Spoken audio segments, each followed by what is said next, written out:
পরজোরে প্রকাশ্যে অনিয়ম এবং দুর্নীতিজনিত কারণে সাবেক 18 মন্ত্রী সহ 26 জনের দেশ ত্যাগে নিষেধাজ্ঞা দিয়েছেন আদালত। দুর্নীতি দমন কমিশনের আবেদনের পরিপ্রেক্ষিতে ঢাকা মহানগরের সিনিয়র স্পেশাল জজ মোহাম্মদ আসসালাম জগলুল হোসেন আজ সোমবার দুপুরে এই আদেশ দেন।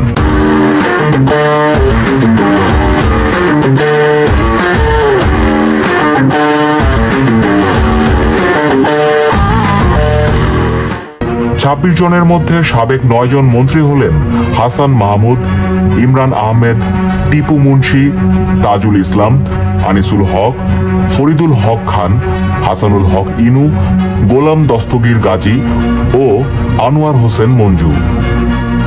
এছাড়াও সাবেক প্রতিমন্ত্রী ও সাবেক সদস্যদের মধ্যে উল্লেখযোগ্য কয়েকজন হলেন জুনায়েদ আহমেদ পলক, নসরুল হামিদ, খালিদ মাহমুদ চৌধুরী, মেহের আফরোজ চুমকি, স্বপন ভট্টাচার্য, মুহিবুর রহমান, শেখ আফিল উদ্দিন, এনামুল হক।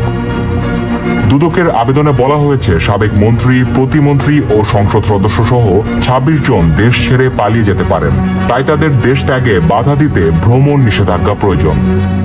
দুদক আদালতকে জানায় তাদের বিরুদ্ধে ক্ষমতায় থাকাকালীন অবৈধ উপায়ে বিপুল অর্থ আত্মসাতের অভিযোগে তদন্ত চলছে।